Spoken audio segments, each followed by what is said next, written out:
So you will be using the Define Area tool to draw in where you want the soldier course borders to go. Then you need to decide where you want them and how you want them. For example, in this image here, I want borders to be in front here, in front of this stairway.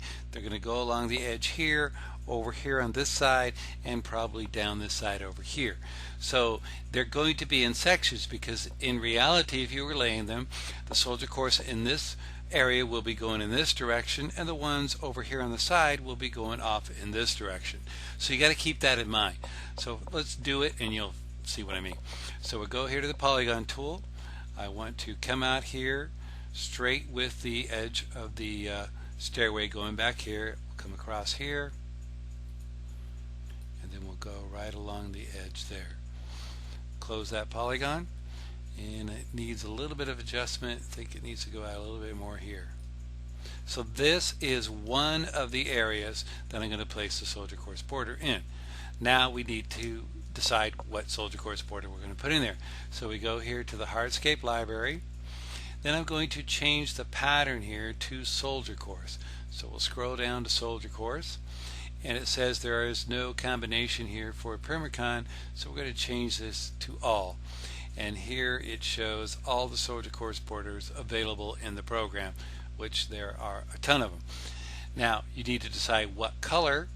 So let's find something that goes with the pavers that we placed in there. This here looks pretty good. And then you need to decide which direction you want these to be. You'll see all the pavers have a H and a V for horizontal and vertical. Even though these pavers appear to be going up vertically, they would be used to go across the image horizontally. So in this case, this is what I want for this area here.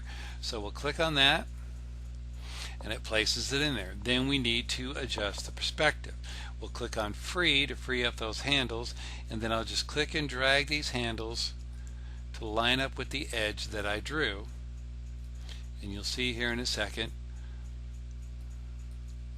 how they're all lining up, going the right direction. Then again, we want to scale them.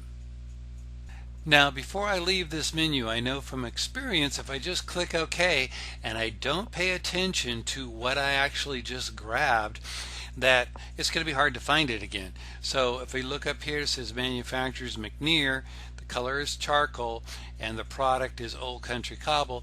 Now I know what I'm going to be looking for in the future, in the next step. So we'll click OK to exit this menu, and now I want to draw in some soldier course going down the edge here. So again, we go into the drawing tools, come out to here,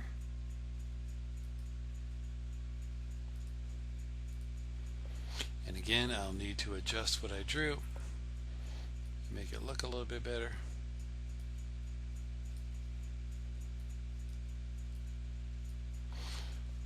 Okay.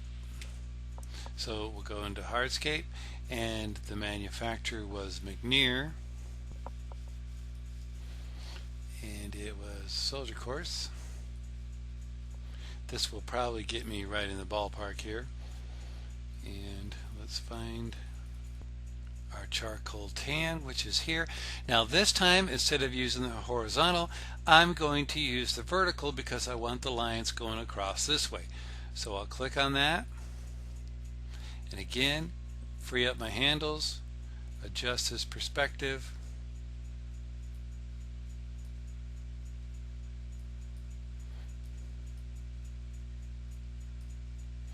and adjust the scale.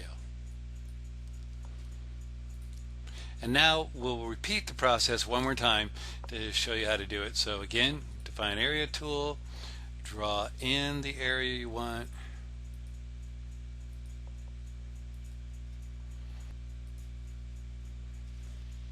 find the product, and again this time, because I want the joints going off in this direction, we'll click on horizontal.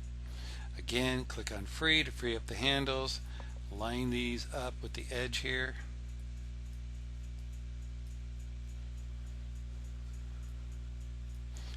and scale it, and basically we're done. I'm going to go ahead and add in a couple more here to finish it off, but you get the idea of the process. So we'll click OK to exit this. I'm going to pause the video and finish those off. Now before we start placing some plants in the image, I want to complete this stairway with some stone veneer. To do that, again, we'll use the Define Area tool because it's going to be a texture. And I'm going to start with this one edge here. Zoom in so we can do a little more detailed work.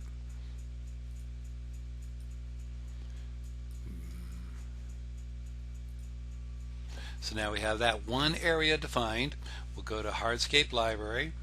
I'm going to go here to Cultured Stone, and I want to find the, not the field stone, let's do the limestone. Let's try this one here. Now we've placed it in that area. We want to adjust the perspective. So what you want to do is you want to click on walls, because what that does is it ties the perspective handles on the left and right together.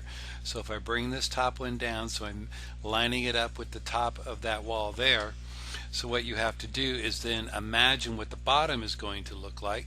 So we'll just bring this down to about like that, and the perspective looks pretty good. We'll scale it down a little bit,